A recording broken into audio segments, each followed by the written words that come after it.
Hallelujah, hallelujah. परमेश्वर के और प्रभु यीशु मसीह के दास की ओर से आप सभी को नमस्कार। जय मसीह की, जय मसीह की। हम प्रभु यीशु मसीह के नाम में आप सभी का स्वागत करते हैं और परमेश्वर पिता का धन्यवाद। आमीन, आमीन, हालेलुया, हालेलुया। तुम सत्य को जानोगे और सत्य तुम्हें स्वतंत्र करेगा। आमीन। कितने लोग हैं जो आज स्वतंत्र होना चाहते हैं? हालेलुया। मेरे दोस्तों, क्या आप स्वतंत्र है या गुलामी में है? परमेश्वर का वचन कहता है सबने पाप किया है। परमेश्वर का वचन कहता है सबने पाप किया है। रोमियो उसका 3 अध्याय 23वां वचन। हालेलुया। दिल में टिक मार्क करके रखिए, क्योंकि परमेश्वर कहता है सबने पाप किया है ना। और सब कहते हैं हमने पाप नहीं किया।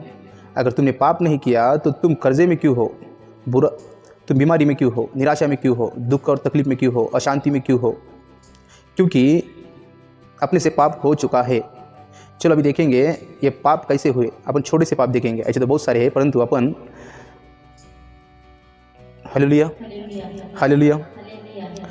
परमेश्वर की आज्ञा न मानने से सबने पाप किया है। निर्गमन उसका 20वां अध्याय 12वां वचन और 17वां वचन। तुम अपनी माता पिता की आदर करना और न किसी के स्त्री का लालच करना, है ना।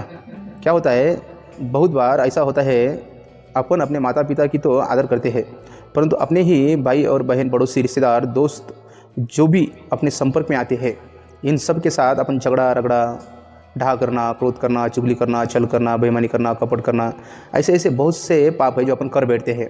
जैसा पैसे का व्यवहार, घर का व्यवहार, सब। एक बार तो अपन उसका अच्छा रहता है, लेकिन बाद में उनके साथ में अपन वैसा कर डालते हैं, पाप कर डालते हैं। इसके लिए अपन सारी समस्या के बीच में अपन फंस जाते हैं और अपने को लगता है कि अपन आज़ाद है, परंतु ये सब करने से अपन गुलामी में चले गए। क्योंकि याकूब की पत्री कहती है, पहला अध्याय उसका 14वां वचन 15वां वचन, परंतु प्रत्येक व्यक्ति अपनी ही अभिलाषा से खींचकर और फंसकर परीक्षा में पड़ता है। फिर अभिलाषा गर्भवती होकर पाप को जनती है और पाप बढ़ जाता है तो मृत्यु को उत्पन्न करता है। Hallelujah, hallelujah. दूसरे की स्त्री का लालसा करना पाप करना है। इसलिए बहुत से गरीबी में है और कर्जे में है और बीमारी में है और अशांति के इसमें डूब रहे हैं, उनके घर पे शांति नहीं है।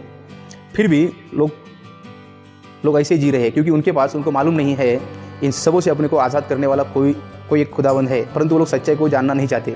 इसके लिए सच्चाई ऐसी है, परंतु दिखाते ऐसा है कि गरीब नहीं है और बीमार नहीं है, कर्जे में नहीं है, ऐसे रहते हैं कि सब कुछ ठीक है। हालेलुया।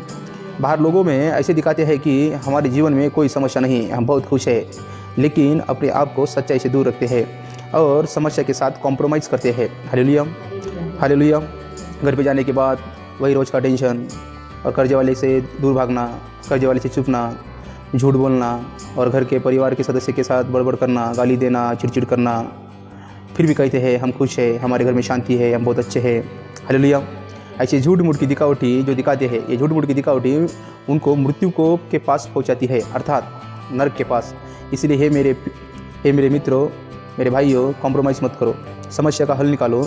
हमने जो बुराइयाँ की है, अर्थात व्यभिचार, हत्या, चोरी, लालच, अगर अपने ये नहीं भी किया रहेंगे, अगर किए भी रहेंगे, तो अपने से हो ही जाती है। हत्या हो जाती है, व्यभिचार हो जाता है, चोरी हो जाती है, लालच हो जाता है। सबसे बड़ा जो इसमें है, जो हर एक आदमी इस पृथ्वी के ऊपर करते आ रहा है, वो है लालच और दूसरी स्त्री का लालसा करना। ये सब अपने को छोड़ना है। आमीन। और अपने पड़ोसी से अपने समान प्रेम रखना है। जैसे अपन अपने माता पिता को तो प्रेम रखते हैं, परंतु पड़ोसी से नहीं रखते, क्योंकि परमेश्वर का वचन कहता है, क्या तुम नहीं जानते हो कि तुम परमेश्वर का मंदिर हो?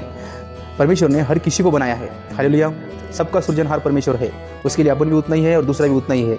अपन अगर अपने घर के माँ बाप को खुश रख के दूसरे को अगर अपन तकलीफ देते हैं, तो वो तकलीफ अपने ऊपर आ पड़ती है। हालेलुया। इसीलिए अपने जैसे अपने पड़ोसी से प्रेम रखो, चाहे अपने घर का पड़ोसी हो, खेती का पड़ोसी हो, बस में बैठते वो पड़ोसी हो, रास्ते में मिलने वाला पड़ोसी हो, या रास्ते में चल के जा रहे जो भी अपने बाजू में चल रहा है वो पड़ोसी हो। सबके साथ में अपने समान प्रेम रखना है। जैसे अपने को ठेस लगने से दर्द महसूस होता है, ऐसा दूसरे को भी कुछ ठेस लगने से अपने को दर्द महसूस कीजिए। Hallelujah, hallelujah. और हमें जानते हैं कि हमको और हमारे देश को स्वतंत्र करने के लिए शूरवीरों ने अपना खून बहाया है ना। हालेलुया। तब जाके हम आज़ादी से खा पी सकते हैं और घूम फिर सकते हैं। हालेलुया। और शांति के साथ रह रहे हैं, है ना। हालेलुया। वैसे ही हमारे दुख, तकलीफ, बीमारी, सुख, शांति और मुक्ति के लिए प्रभु यीशु ने लहू बहाया है। आमीन, आमीन, हालेलुया। क्योंकि अपने को स्वर्ग में अनंत जीवन देने के लिए प्रभु यीशु ने लहू के द्वारा अपने को मोल लिया है। वो लहू देने के बाद अपन अपने को स्वर्ग में आज़ादी से हम रह सकते हैं। आमीन, हालेलुया। इसीलिए मेरे प्रियो मन फिराओ, क्योंकि स्वर्ग का राज्य निकट आ गया है। हालेलुया। घुटने टेक के प्रायश्चित करो, गुलामी से आज़ादी मिलेगी। आमीन। प्रायश्चित में रिहाई है। आमीन, हालेलुया।